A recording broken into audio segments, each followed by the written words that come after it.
always wanted to ask someone who was good at golf. That's good. When you watch, when you watch on TV like we do, and you see someone like Rory hitting a driver, you spend a lot of time in the rough.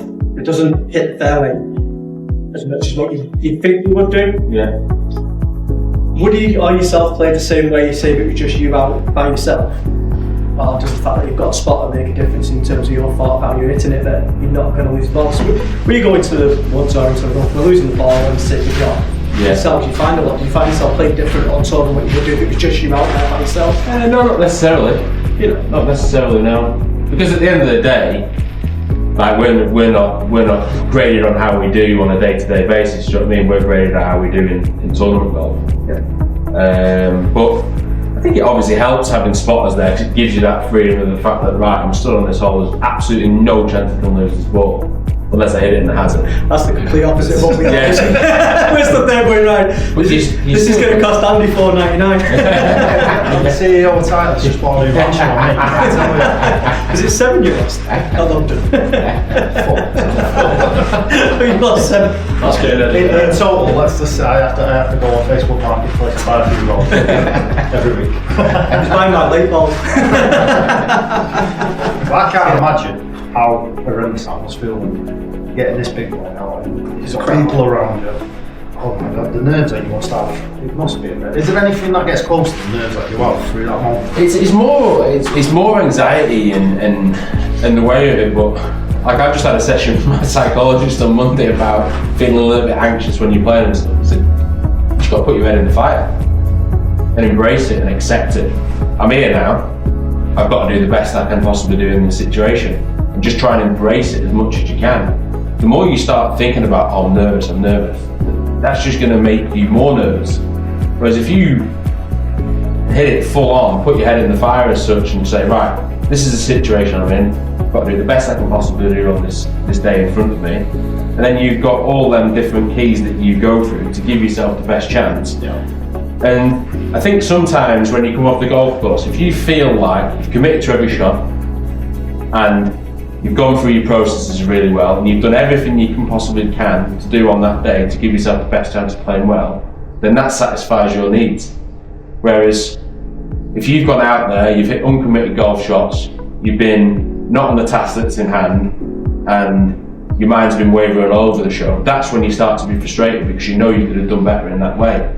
Whereas if you've gone out there and given yourself the best chance of playing well by being on task and done everything you can possibly can, and done everything well, then there's a little bit more acceptance there. And I think that's one of the things that we have when we go on course, is the commitment. Yeah, I think so.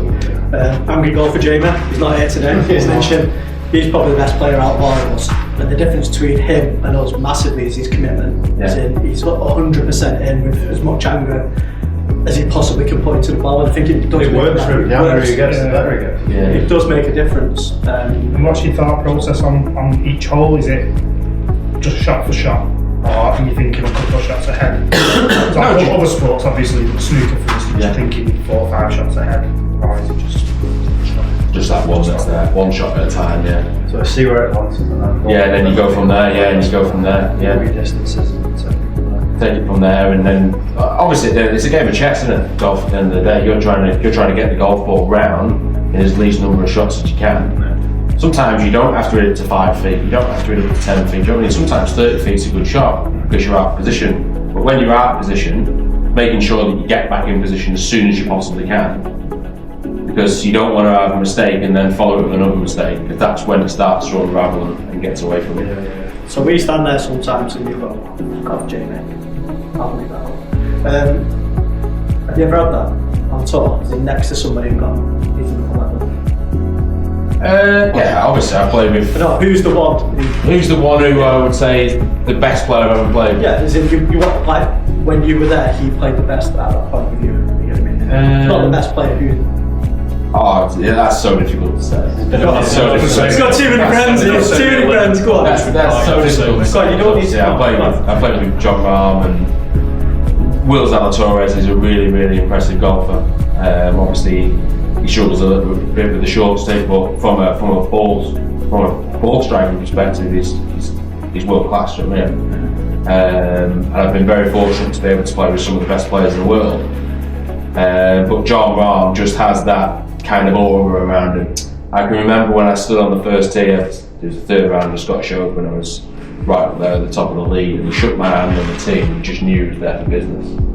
Just off a handshake? Yeah, just off a handshake. You just knew he was there to beat you that day and to stand there and crush everyone. Do you know what I think with his swing, he's proof that there's no really one way of doing it correctly. This is different than most golfers, to be honest with you. When I had my lesson, which you'll probably get to again, Another shout out for Joe. In your pocket. But you on the track, man, he pulled me up, he actually put my swing against it, and it was him. And like you're saying about the swing, what the difference anybody else is, you can't look moves, it looks like camera moves. We said it was because I watched a video on him once, and he said it's because he played with an adult set when he was a kid, so he'd just come back shorter. It was all he could do, and he just carried it on through. But he's so aggressive with it, it works. I've got a question. So you just said there that Jon Rahm's got the eye control unless you played with. As an amateur looking at the professional game, everybody hits it great. Everybody strikes it well. Chipping and putting seems to be on point. And I know you'll have different days, but what sets out the best from, say, your ability or them slightly below? What would if you said there about Jon Rahm, what's setting them above, if you like? Shooting 69 when they've got the C game with them. So if they're on their bad day, they're still winning 69. I don't know if you saw the players last night, but you watched. I mean, if you watched Jordan Spieth round yesterday, he's got. I think he shot 3 on the par yesterday. I think he hit 3 fairways and 7 greens. And he did 2 eagles as well. Yeah, I think he had 2 eagles. You look at McIlroy yesterday. I mean, he shot 5 under and he's hit 3 fairways. He's not at the peak of his powers, but they're so good at just getting the golf ball round and the lowest score they can on that day. They're so good at it. And that's the difference between someone who's 300 or 400 in the world and someone who's in the top 10 in the world. They just do them things at the right times, where they chip in or they hold a 15-foot putt, and that just builds momentum. And then they're just world class. Absolutely. What's the lowest you've ever shot? 60. 60. Yeah. How did that feel? Good. Yeah. I shot That's one of them days where you just got up, no one. Yeah, I think I was about 19, 20. Not mini golf. Did you Just not? checking. Yeah, it's not mini golf. Oh, not the par 3 at Castle. Did you not do what most golfers do? Walk off the course and, that fucking ball, but I just had that 4 instead of the 3.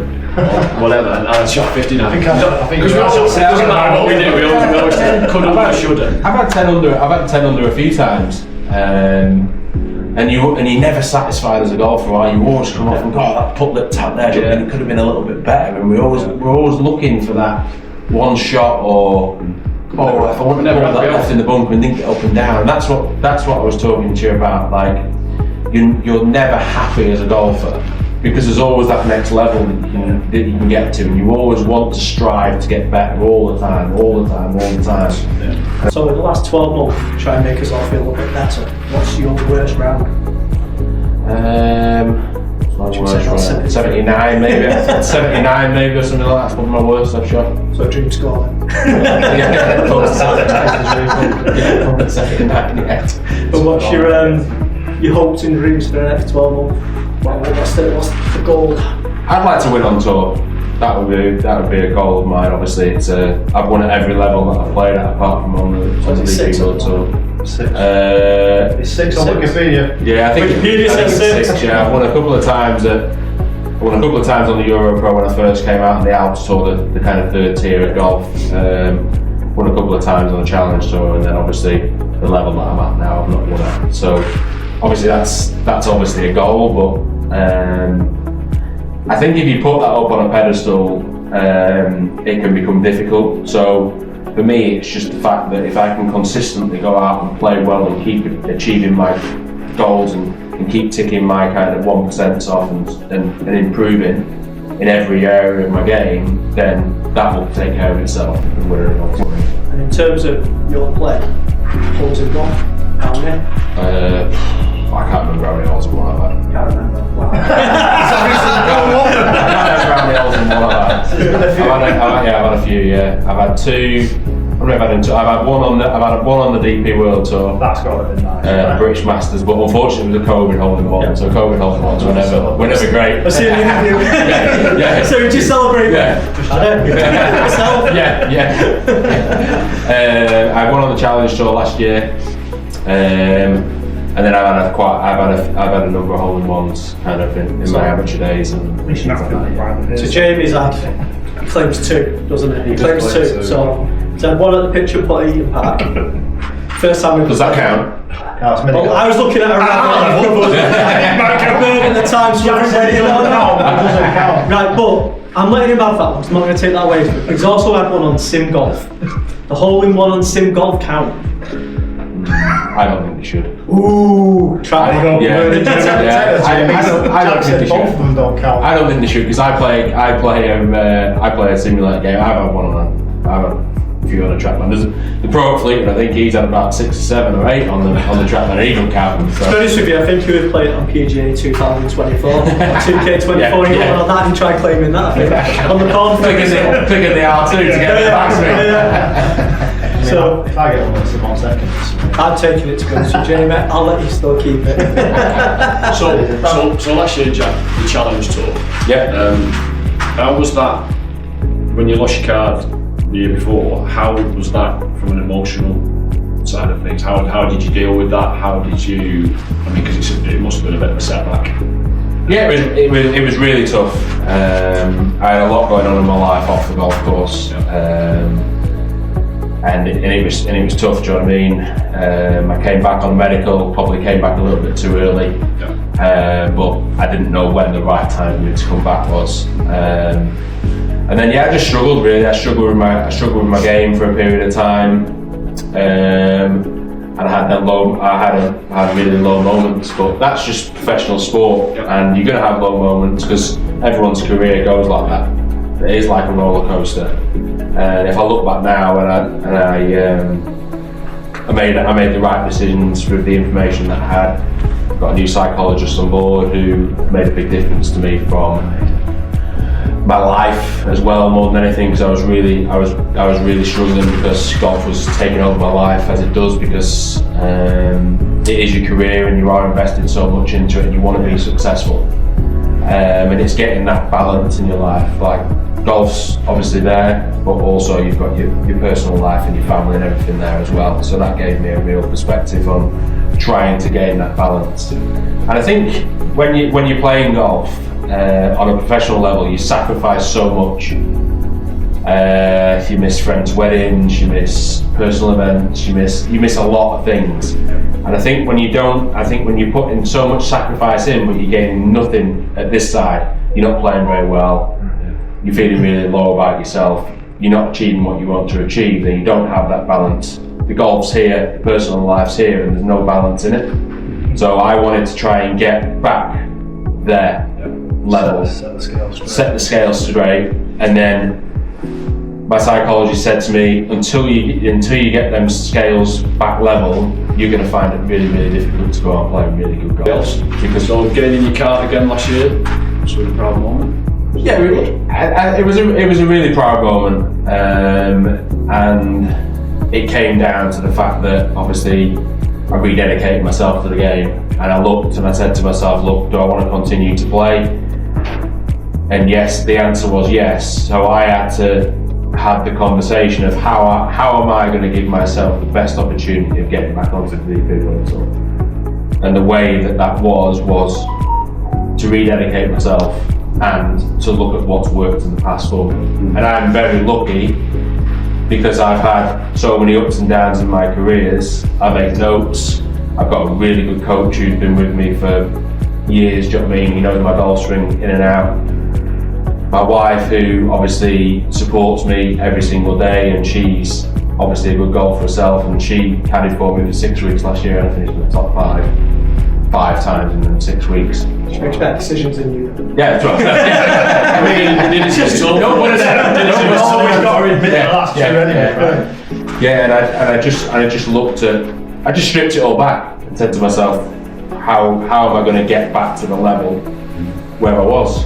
And obviously things have got a lot better off the course, So that obviously helps. Well, that's you found your balance. Yeah, So, I think Gilmore question. Big checks. I'm happy we didn't get the first one. yeah. I What mean, did you do with it? Did you take it home in a suitcase? no, no, you don't get the checks anymore. You don't get to keep it? No, you don't get the checks anymore. On the wall. Yeah, obviously I've had some good times in my career so far, and obviously from a financial perspective, it's great when you earn a big check, but it's more the satisfaction of all the hard work and dedication that you put in comes to fruition, and that's the thing that's more pleasing. Like I've never played golf for money. I've played because it's something that I was good at as a kid, and it's a career that I chose.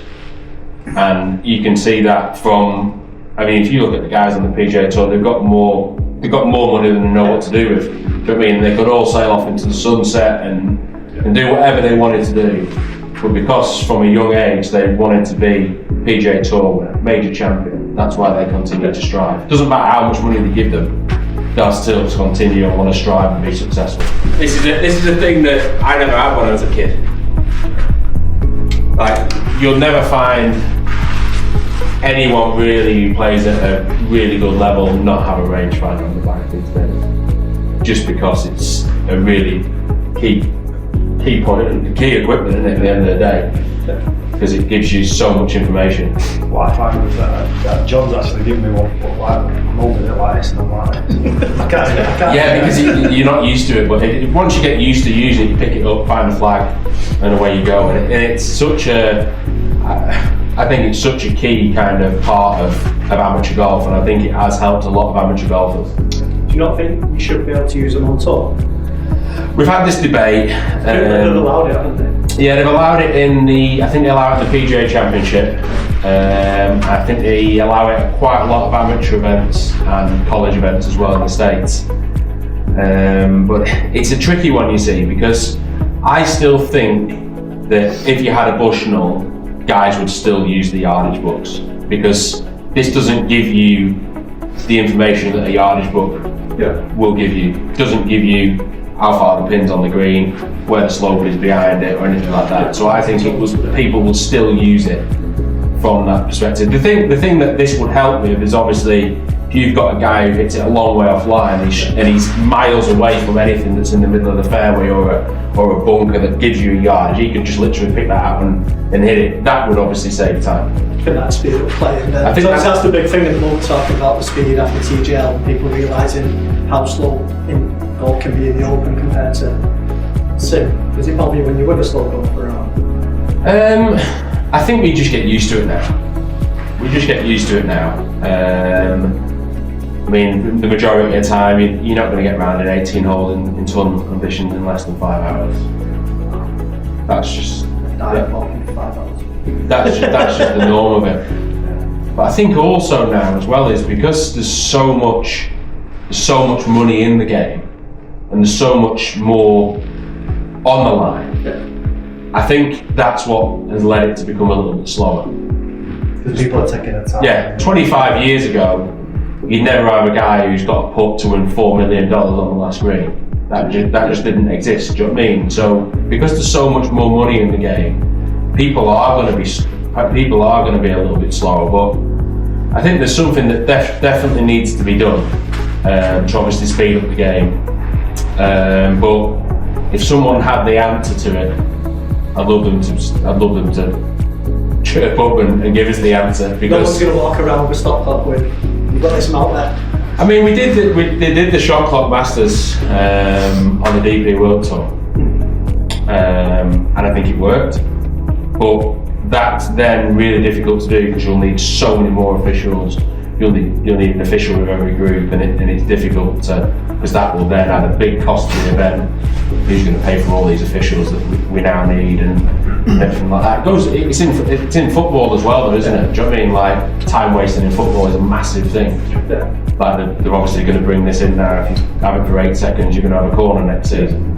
How long's that going to last for? So regarding this, the rangefinder, about it, I want to ask, having a caddy, is it massive to have like a really good, because you've got a really good caddy. Yeah. You said your missus helps you as well. Yeah.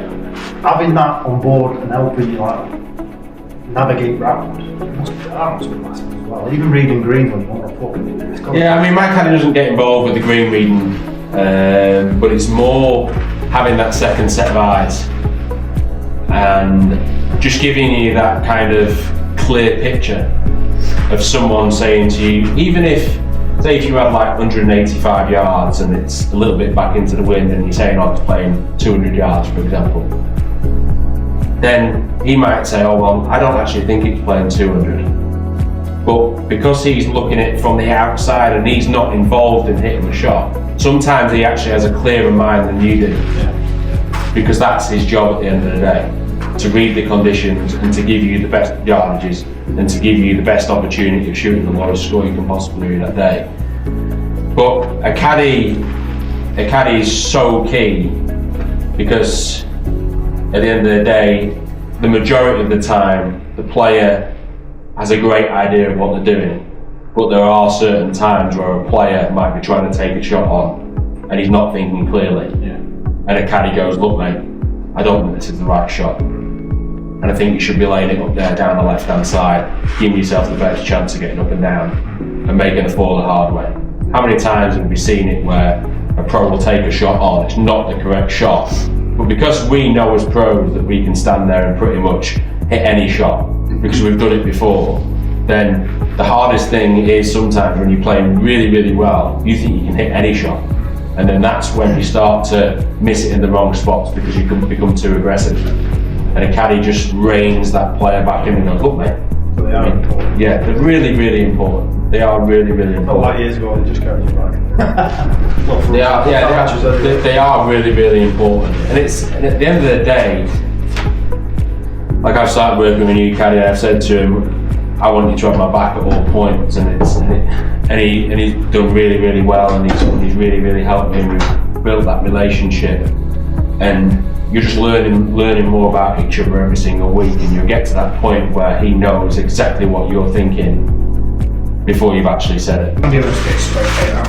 Right, party time, Jack. Let's move It's back in the bag, yeah. Didn't even Have you got any more questions that you want to ask before we get into it? No, I'm alright, no. Mate, it's literally, unless you want to tackle anything. No, I don't want to tackle anything, no. We didn't talk about this bear. We didn't know where that's from, no one. That's come from my nickname, that. Thank you.